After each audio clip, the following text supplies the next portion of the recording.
Our scripture in the mornings in the first book of Kings, chapter 3, the 5th verse. At Gibeon the Lord appeared to Solomon in a dream by night and God said, "Ask, what shall I give you?"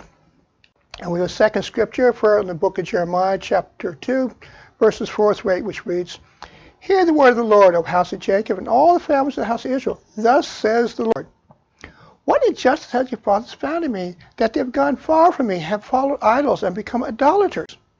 Neither do they say, where is the Lord, who brought us up out of the land of Egypt, who led us through the wilderness, through a land of deserts and pits, through a land of drought and the shadow of death, through a land that no one crossed and where no one dwelt. And I brought you into a bountiful country, with its fruit and its goodness. But when you entered, you defiled my land and made my heritage an abomination. The priests did not say, where is the Lord? And those who handled the law did not know me. The rulers also transgressed against me. The prophets prophesied by Baal and walked after things that do not profit."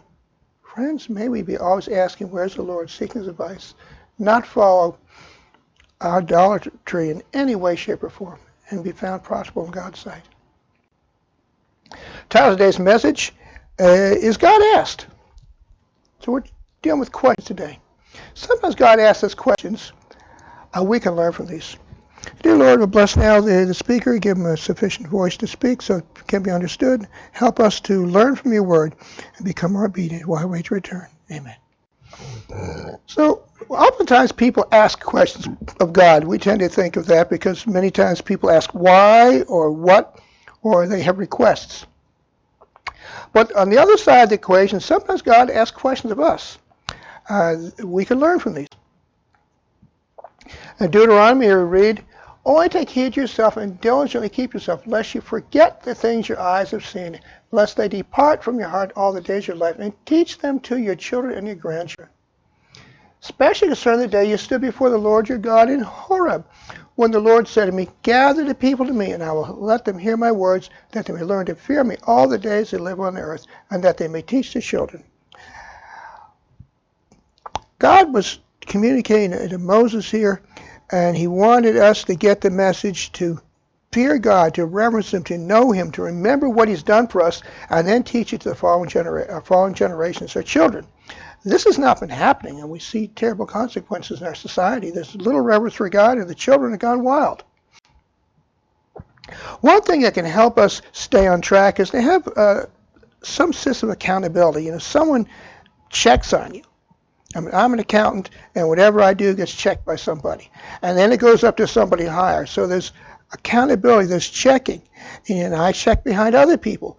And between the various checking, there's not too many errors that get by or money that goes someplace where it should not have gone, because there's accountability. In our spiritual lives, we can have accountability as well.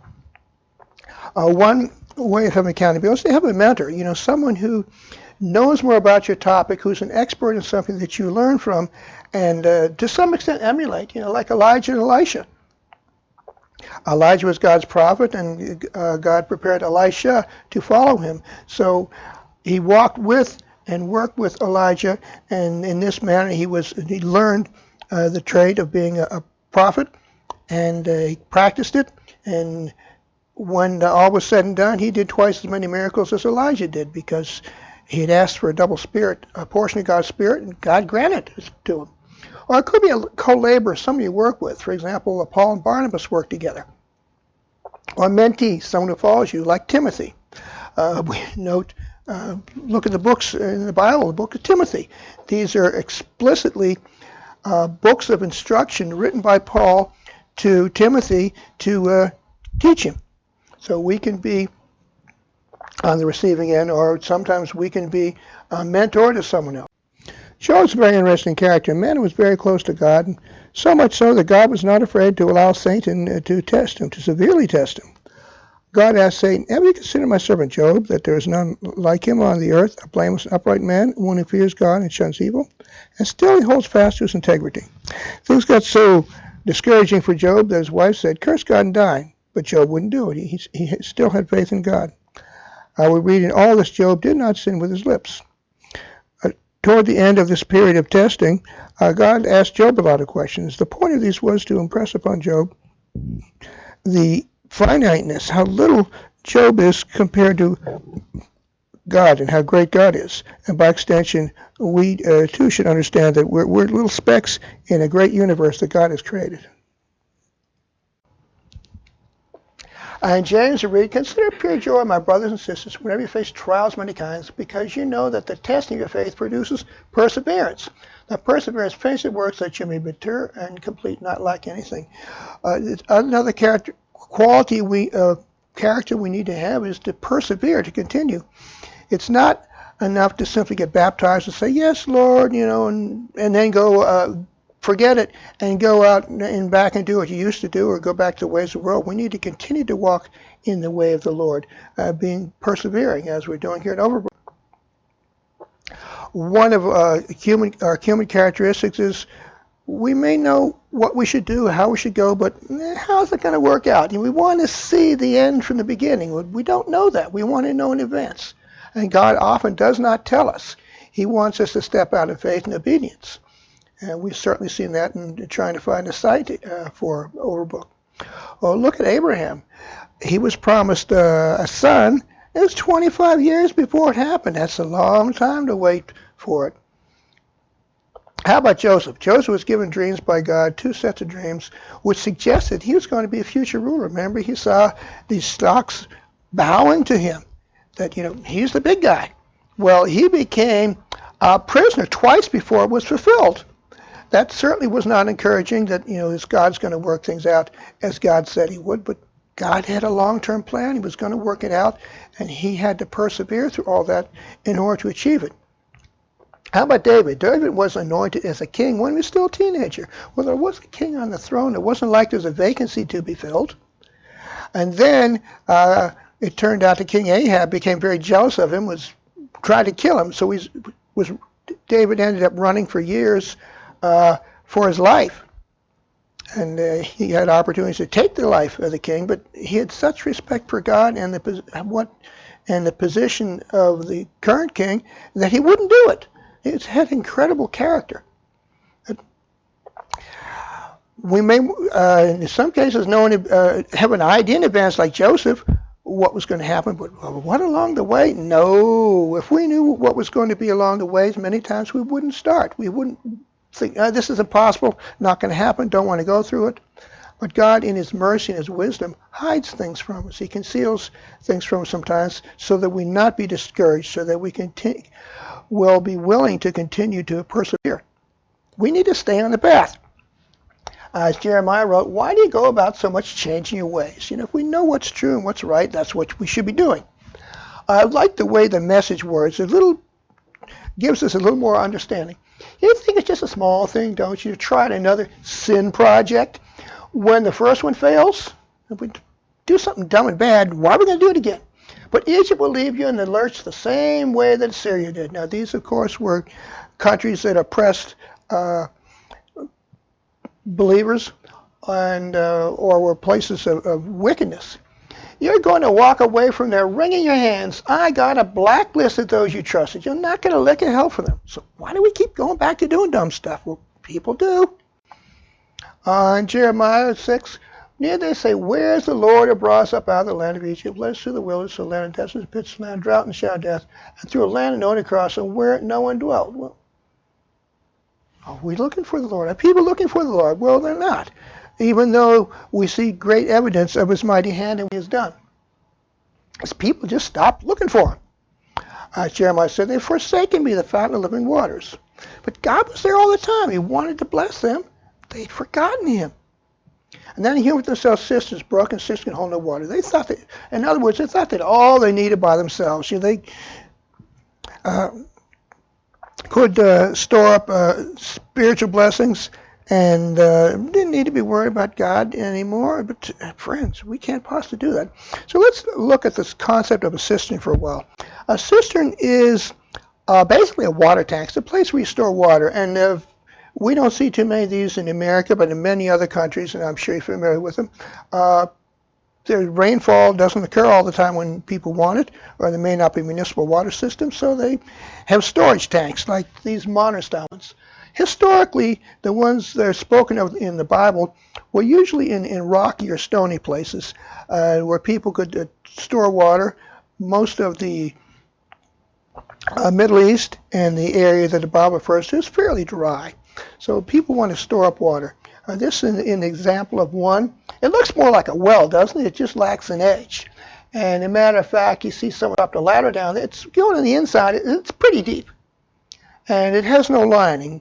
This can hold water, but it's not going to hold all the water that goes into it. A lot of water is going to seep out of it because of the nature of it. And this is what the scripture is referring to, that you can have a cistern. It's not going to hold everything. Eventually it all leaks out and is used up and you dry. Whereas God is a constant supply of water, a constant source. He's always available. But when you get disconnected from him, you don't have that anymore.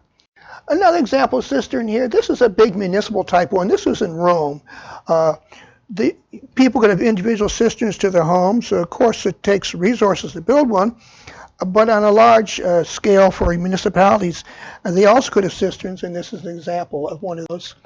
They were doing some excavation in Virginia a few years ago to construct a new building, and they found underneath that there was a cistern under there. And you can see a little more close-up detail here. This was how in that area, in Virginia it's not particularly dry, but they wanted a place to store water so it was ready when they wanted it to. So they constructed, a modern type of cistern. This one you see is very shallow, much different. And you can see there's a place for the water to flow out here. Now, the jury Argentina brought to a baffled country to eat its fruit and goodness. And we remember the two spies were sent out to spy out of the 12 spies were sent out to spy out the land. Only 2 of them brought back a good report. Great bunches, huge, humongous. You need 2 people to carry them. And it's not a good land that people wouldn't believe. God fulfilled his promise. The land is here. Take it. They wouldn't do that. They were not obedient. They were not believing. But God wants us good for us. He wants us to have a future and a hope. He doesn't live in a peaceful land, not be around evil. He has good desires for us, but we need to cooperate with him. But he's despite what people think, they're not looking for him, they've forgotten him. He's not far off. He's as close as we want him to be. Let's give a little analogy here. Let's say there's a doctor and there's a mother in a room, in a patient room, exam room, and the doctor finally makes it there. Doctors normally knock on the door, in case you're embarrassed or so, so they don't embarrass you. And then the doctor comes in. Well, the doctor stood outside the door, and you're kind of like, mother's wondering, like, why didn't he come in? Well, even though it was at a distance, and he seemed like he disconnected, he was watching. He spoke, and he was paying attention to how the child responded. Did she hear? Did she look in his direction? How about the mother and the child? Are they related? He's paying attention to all these things. And we know good doctors are experts of observation. That's what they train to do. And they can get information from what they can see and what they can, palpitate or hear from a stethoscope and what they get from the patient. But their powers of observation is where they get information to help diagnose your problem, to figure out what's ailing you. So the doctor really wasn't disconnected, just looked that way. He was really paying attention. But in the same way, so is God. We don't see him physically present, but he's here. The Holy Spirit is right there. And God in heaven is aware of everything going down here. And he speaks to us, but it's not an audible way, and not normally. Now, there are occasions it actually is audible, but most of the time his speaking is not. We can't directly see him, but evidence is all around us. I can see things happen in my life when I understand them. God was working behind the scenes. He's doing things for us. And many times we think he's failed answers of prayers. He has not. We just haven't perceived the response. Because many times the response is wait, which means you're not going to see anything, you're not going to feel anything. You just need to keep on keeping on or continue. And he asked questions. Remember back in the Garden of Eden, he asked Adam and Eve, where are you? God knew where they were. He knows everything. They couldn't hide from him. He was trying to get a response from them to improve the relationship, to help them be aware of their sinful state. And Satan also asks questions, but those are to awaken doubt. For example, when he said to Eve, did God really say? He knew what God said, so did Eve. He's sowing doubt. He's trying to drive a wedge between us and God by his questionings. And God controls nature. Of course, he's the creator of everything. And we read in Job that God spoke to him out of a storm. Who else speaks out of a storm? We run from storms, we're afraid of storms. They're destructive because they're dangerous. But God speaks out of storms, and we have a couple other examples of where he was controlling nature. For example, when the disciples were on the sea, and they were terribly frightened of the storm, and Jesus just spoke, be still, and everything got calm. I remember another time when Peter walked on the water. It was another stormy night, and the disciples are wondering about everything, and Jesus goes out and walks the sea. You would think about walking on water. Well, if it was still water, a little bit of water in a sidewalk, not too deep, maybe. Swimming pool worth? Got water wings, maybe? But a stormy sea, it's not even a flat surface. You're going to walk on that? But God can do that, friends, because he's in charge. He made it. He controls it. To put ourselves, our little puny selves, in perspective to God's great universe, let's imagine that the distance from the Earth to the Sun, which is some 93 million miles, we're going to represent that just the thickness of a piece of paper. That's all. So we have this, we shrunk 93 million miles. It's just as thick as a piece of paper. Well, then the distance of the nearest star is 70 feet. And the distance to the size of a galaxy, 310 miles. And our galaxy is just a little pinprick in the whole universe. And if you see the graph here, you can't find a line for these two smaller distances. They're just tiny by comparison. And we're just this little dots, little humanoids here in this whole situation, this whole great universe of God. We're tiny specks, but God sees us, he knows us, he hears our prayers. It's incredible. But Jesus holds it all together by his power. Now, when you know someone who's in a position of power, they can be helpful. They can do favors for you. And but in the relationship most of us have toward God, who's the most powerful entity in the universe, is most of all the time we're ignoring him. And the rest of the time, when we get in the jam is when we typically get on our knees and pray, Lord, help me, I need this. Or some people think he's a cosmic vending machine, I want this, this, I'd love to have this. And children can be that way around Christmas, and we adults can be just as bad in our own ways. But wouldn't it make more sense with such a powerful friend who wants to help us and bless us that we would let him rule our lives instead of just, treating us a sidekick, a sometime occasional sidekick? Our relationship to God really should be more different than the way most of us live it. One question we need to ask ourselves is, whose idea is something? Sometimes we think that we're doing something godly, that we are doing things to please him, but may not be God's idea, or maybe it's the right time or the wrong person. So back in Samuel, we read that when David got an idea once upon a time, he was saying, hey, I live in a real nice house, a cedar house. And back then, a cedar house was top of the line, the best you could have. Because cedar was not a local material. You had to get that from Lebanon, where the cedars were.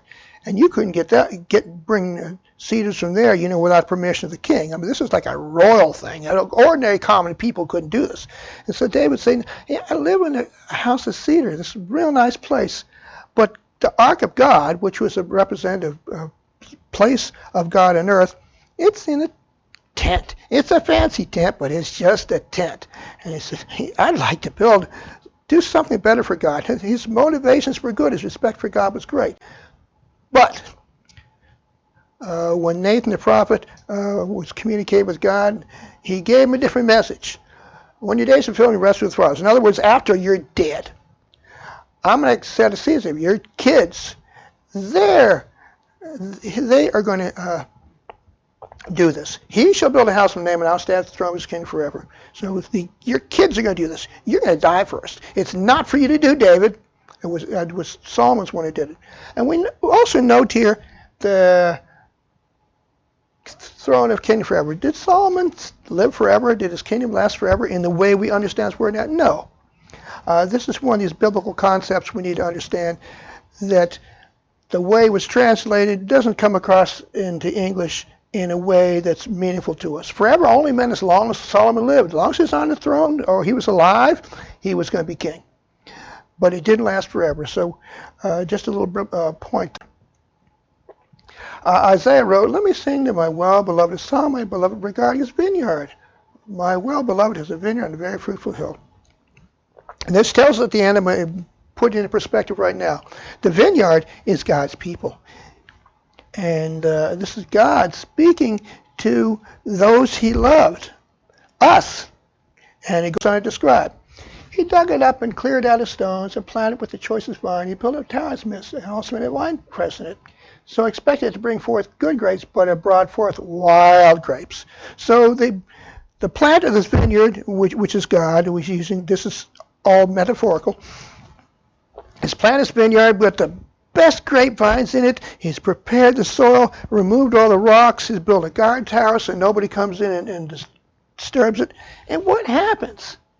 Gets wild grapes. God was looking for good people who loved him, obeyed him, and he got a bunch of wild rebels that are worshiping idols. And now, O inhabitants of Jerusalem and men of Judah, so he was talking about, please, between them and my vineyard, what more could have been done to my vineyard that I have not done in it? Why then, when expected to bring forth good grapes, did it bring forth wild grapes? So God's telling us, hey guys, and of course it's especially to the Jews then, but to us nowadays, I did everything I could. There's nothing more I could do. Why am I getting bad results? Now, please let me tell you what I do. I'll take away its hedge, it shall be burned, break its walls, and will trample down. So you're going to get your butts kicked. You're going to get stopped because you wouldn't do right. You're disobedient. I will lay it waste. It shall not be pruned or dug. There shall come upon briars and thorns. Also command the clouds that they rain no rain on. So God's going to take away your blessings. God take away our blessings if we're grossly disobedient. He's done so much to guide us and direct us, and we won't follow or obey. And at the end here, making the same point he makes, for the vineyard, the Lord of hosts, is a house of Israel. It's God's people, this metaphor. There's some things God can't do. He can't not lie. He can't feel clenched fist. If we're all tight up to ourselves and we won't open our hands and let God put something in them, he's not going to force us. He can't bless us without our cooperation. He can't save a soul not want to be saved. And he cannot do more for his vineyard than that is to save us than what he has already done. Nobody's going to have an excuse in the end time. You didn't give me a chance, God, you do anything. No, there will be no excuses. God's done everything. So where do we work? As Christians, sometimes we can't find ourselves working in rainless vineyards. There are people that just don't want to hear about God. There are people that they're not motivated. And some people just want to sit down and let others work hard. We should be doing our part, and we should be working with others. If we can find them that likewise love God and want to be obedient. But we should be looking for our place in the vineyard. One of the phenomena that we see in the world are suckers. Not suckers in the sense of people that are duped or conned, but no, these are suckers in the biological sense. We see a good example of one here, sticking out of the side of a bush. This growth is down here. It should be up on the top here somewhere, growing, up the top of the plant, not sticking out the bottom. So what happens when you sucker like this? It takes the nutrients and the water that should be going up into the plant. Instead, they're going up onto a useless sprout on the side in competition with where it should be. We see a couple more types of these examples. These ones are sprouting out on the side of, there's the plant, but these are coming out the side. These are a little bit different as we see here. These type of suckers, instead of coming out of the side, they come out of a root structure. Now, some plants propagate this way through rhizomes. They go horizontally and then they go out. For example, bamboo does that. But it's doing nothing for the main plant. These are non-productive. They're not desirable. Within our churches and within our own behaviors, we find some types of suckers, like apathy. idolatry, rebellion, bad habits that people have which prevent spiritual growth. We need to guard against these and not allow them to be suckers, because they're going to retard our spiritual growth. Instead of us growing here, we're over here somewhere, not helping, not growing, not pleasing God. And in Genesis we read about Abraham. Remember, he waited that long time, 25 years, waiting for a son. In the meantime, he got impatient. His wife said, "Hey, I got a nice young slave girl here. Hey, get it on with her. We can have a kid this way." Trying to help God instead of waiting on God. And so Abraham said, "Yeah, sure, honey. Why not? For a guy, that's an easy temptation." But what happened is, after she got pregnant, she started cutting an attitude toward her mistress, still called Sarai at that point, before the names had changed. Now, this is easy to understand, because in the society back then, having children was the number one most important thing for a wife or a woman. Have kids, and that's how one was valued. If you couldn't have kids, you were like nothing, pitiful.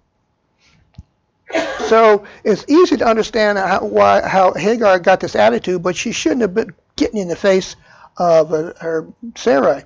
And Sarai got tired of this, and she got snapped back at her. She started abusing her. She didn't like being put down by her someone supposed to be a handmaid, and actually had a status of a slave.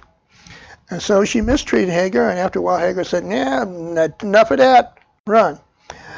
But after she's running, God asked her a question. Where have you come from, or where are you going? When people run away, many times they have a motive. I want to get away from this. What they lack many times is a clear vision of where they're going to. They're going from, but not to. And she didn't have a place to go to. And God told her, go back. She needed to stop running and face. And we're like this at times, friends. We run away from things or situations we should be dealing with. Instead of facing them and continue to fight them, we go off in some other direction. Or engage in activities which really aren't productive. For example, many times we have conflicts with other people, and we want that other person to change, that they do wrong. Maybe we're completely right. Maybe the other person is wrong, bunker-headed, or whatever. But we can't change other people. We can change ourselves, and we can change how we interact with other people. So many times it's wise for us, stop waiting for other person to change. Change how you interact with them. When you interact with them a little bit differently, then they'll respond back to you differently. And guess what? The relationship changes that way, because we made a change in ourselves instead of running away and being hard-headed and continuing in a pattern of behavior which doesn't have a good purpose. Now, in the Bible, all the names mean something. Nowadays, we have names and we don't think of anything about them or associate much to them in most cultures. But back then, everybody had a name, and the name had a particular meaning. And nowadays, for us, names are like a category of words that are used to name people, but they don't have any separate meaning or use. Back then, they would take words from their vocabulary. For example, I can't think of, let's say run. We have the word run in English. Do anybody call their kid run? We don't do that, but back then they did. So Hagar's name actually meant flight or runner, which is what she ended up doing. Ishmael, the child who was born of the illicit relationship, means God hears. Sometimes these can be very meaningful. We see that in the Bible many times. But God saw Hagar with her son out in the desert, stranded, didn't have any place to go, and he sent her back. So I'd like to just conclude with a simple question. Are we ready to submit? Hagar got in that desperate situation before she was willing to listen to God and submit to her mistress and start having a little more respect for her mistress, which she should have all the time. Like we should have respect for God. Are we ready to submit and obey God? Or are we trying to do our own ways? When God asks questions, are we listening and learning? Or are we being rebels? And we want to do our own way. Well, we're inclined toward idolatry. And in various ways, we don't bow down to statues like people actually literally did back then. Very few people do that anymore, but it's not uncommon at all for us to say, in an effectual way, I need money, I'll disrespect the Sabbath, or I want a bigger car, I'm going to get that, and I'm not going to pay tithe or offering. We do things like this, and we don't realize it's all form of idolatry. Are we really ready to submit?